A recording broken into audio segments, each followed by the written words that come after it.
Uhuru. Next we have up Philip Pumphrey, friend of Congo. Paul Pumphrey, friend of Congo. He'll be doing a discussion on the war on Congo and Haiti. Uhuru.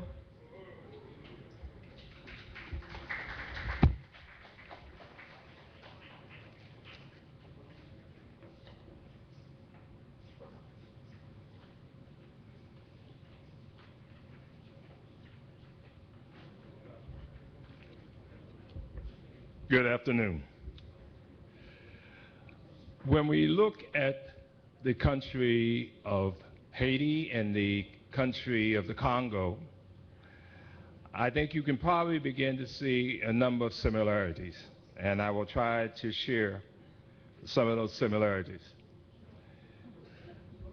The Congo is probably the richest country in the world when you look at its natural resources. And I'm going to just name some of them. The Congo's mineral wealth is estimated to be between 23 and 24 trillion dollars. It also has the second largest rainforest in the world. It has large deposits of natural gas and oil. And it also, because of its rainfall, just the power of the Congolese River can produce the situation where you can put hydroelectric dams that will meet the electric needs of the whole continent of Africa, along with Portugal, Spain, Italy, Greece, Turkey, and half of the Middle East. And that's without even burning one chunk of coal or one drop of oil. The other thing that's really significant about the Congo is two of its minerals, one of them being cobalt. Cobalt is essential to build armored metal like armored tanks or whatever, and there's only basically two places in the world that has cobalt. One is Russia, and the other one is the Congo. And the second mineral is coltan. Coltan is essential for sophisticated electronics. When we say sophisticated electronics, all cell phones, or iPods, all PlayStations, X games, anything of sophisticated electronics has coltan in it. And 80% of the coltan in the world is known to be in the Congo. So essentially, if from the perspective of the US government and US corporate interests, if they don't control the Congo, they cannot armor their war machine, and their electronic industry comes to a screeching halt, or run the jeopardy of coming to a screeching halt. So one can understand from their perspective of why the US policy is very much focused in Africa around the Congo, even though there's very little discussion over the news media about the Congo. In 1996, Slick Willie, Bill Clinton, started a war in the Congo to so-called protect US interests, which is basically control over the mineral resources of the Congo, and to guarantee that they would get access to those resources at a cheap price. But it wasn't a very cheap price for the people of the Congo, because since 1996, it's an estimate of well over 6 million people have lost their lives. And we have to look at what we're talking about here. We're talking about only, the minerals are only in 1/6, which is the eastern part of the country. And Bill Clinton, to prepare for that war, carried on another war just next door to the Congo in a country called Rwanda. in which over 800,000, some people say as high as 1 million people lost their lives. Another 2.5 million people went into exile from Rwanda. And then he had the audacity to turn around and say he didn't know anything about the war. Well, if anybody knows anything about how the White House operates, the CIA meets with the president every day and gives an update on what's going on in the world. So there's no way even 5,000 people could lose their lives without that being reported to the president. But again, he was using that to put an army in control of the United States, to join up with the army from Uganda, to remove Mobutu, who the United States had put into power after the killing of Patrice Lumumba. And this was done because Mobutu was greedy, and the U.S. corporations said, well, we don't need you anymore, the Cold War is over with. We're going to move on to somebody else that we can control. At least they thought so. And so they came in and they installed a leader by the name of Kabila. Now, this gentleman came into office after working in Tanzania, running a bar, and he was made head of state in the Congo. But after he saw what was going on in the Congo, he changed his position.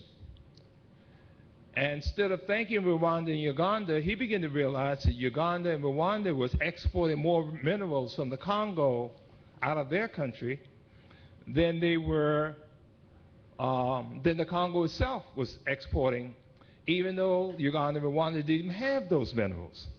So they were directly taking it from the Congo to their country and then exporting it from their country. So he organized an army in which the United States then decided, when he decided that Uganda and Rwanda had to leave the Congo, Bill Clinton started his second war in 1998. Now let's go to Haiti.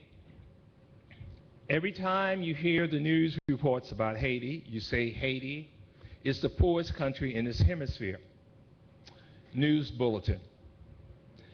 When I was down there last year in January, right after the earthquake, I was in the DR and I ran into, at the hotel, I ran into some gentlemen who were talking about Haiti, and so it caught my ear, so I kind of invited myself into the conversation, only to find out that the people I was talking to were geologists.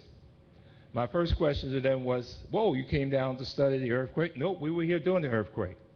Okay. Then my second question was, is this your first time in Haiti? Oh no, we've been coming back and forth to Haiti for 5 years. Okay. Well, where are you based? Houston, Texas. Who do you work for? ExxonMobil. It's estimated that Haiti has more oil than Venezuela. At the same time, I got my hands on a feasibility study done by a company out of Colorado. I'm not sure if you may be aware of this, but the U.S. Mapping Agency, run by the U.S. government, their satellites are capable of predicting where oil is located, where different minerals are located, etc. And this company out of Colorado bought one of the maps on Haiti and saw an area in Haiti that looked like it had potential gold. So they kind of quietly went into Haiti and did what is called core testing. And in their report, they came out with an estimate of the amount of gold they thought was in that piece of property, which happened to be over $1 trillion. But Haiti's poor. Now, what has happened since the earthquake? Well, here is the picture of the U.S. Embassy in Haiti that I took in 2008. The previous embassy didn't have a staff of 60 people. Now they have an embassy that has a capability of staff of over 2,000. It is the 4th largest U.S. embassy in the world. They spent over $200 million to build it in Haiti. But Haiti's poor. One has to ask a question. In fact, the driver that was bringing me in from the airport, when I told him that I felt that when I saw the embassy that the United States was probably going to invade the country in 2 years, his first question was, why would you say so? I said, do you think they're going to build this building right here to give you visas to come to the United States? Or you think they got that building there because they want to control your country and they need that much room to control it? When you look at what's going on in Haiti today, I'm going to try to quickly summarize on this. One, you have a former U.S. president by the name of Slick Willie Clinton, Bill Clinton, who, quote unquote, had a contact in the State Department who got him nominated to the UN as the chief liaison officer to Haiti. I wouldn't know who he knows in the State Department, but nonetheless, and he would volunteer. Here's a guy who made on the average $10 million a year since he's been out of the White House. Now he's going to go and work full time as a volunteer in Haiti. And he's going to try to make us believe it's because he had his honeymoon in Haiti. Fact is, the United States has been planning for quite some time to take over Haiti. Different things have been getting in the way, but nonetheless, now they think they're in the right position to make their move. Not only are they planning on robbing the minerals out of Haiti, as I mentioned gold and I've mentioned the oil, but Haiti also has uranium and it has copper. But they also want to use Haiti as the largest sweatshop in this hemisphere. And so the game plan is to restructure Haiti. Well, it will probably be mostly tax-free enterprise zones. And then with those tax-free enterprise zones, they will threaten the economies of other countries in the Caribbean and Latin America, that if they don't want to play ball and drive the labor costs down, yes, drive the labor costs down, then in return, they will then pull factories out of those countries and bring them to Haiti, causing an economic crisis where then they support the opposition of those governments and then use them to win the election to come down and use their military and their police to drive the labor costs down. Why? Because the United States wants to get its factories out of China. And they know that they've had a history of being able to have military presence throughout Latin America and the Caribbean, where they will not have military presence in China. And so this is a game plan cooked up between the United States, in particular Canada and France, to use the people of Haiti to exploit their mineral wealth and their labor wealth. But the point is that the problem the U.S. has consistently run into in Haiti is that Haiti is very well organized. And because it is very well organized, no matter how well the U.S. make their plan to do their thing in Haiti, it seems to get messed up over and over and over again. But what Haiti needs the most is for us to take more interest in what's going on there, and for our organizations and our movements to link up and give support to their movements there on the ground. Because it's a way where we can help them and they can help us. One of the things that a lot of people don't recognize, especially in Africa, United States and Europe do not sell their technology to Africa for the most part. So they leave Africa in a place where they can sell the raw gold, but they can't refine the raw gold. Where they can sell the copper or the raw iron or cobalt or coltan, but they can't process it. Where they have the bauxite, but they can't make aluminum. But we can buy that technology. We could make it available to our brothers and sisters in Africa. And the difference is this. Gold market today is around about $50,000 a kilo. But if you process the gold, it turns into $300,000 a kilo. That's why Europe is rich and Africa with the gold stays poor. We could change that. We could actually do things that bring that technology in which we can link up with our movements back and forwards in Africa, wherein, in fact, we could generate enough resources not only to benefit their struggle for independence and liberation, but our struggle here as well. So I would suggest that if we should step back and really reevaluate our relationships with those two countries because of their key position in being able to spark and support struggles throughout their regions. The Congo throughout Africa, and Haiti throughout the Caribbean and Latin America. Thank you very much.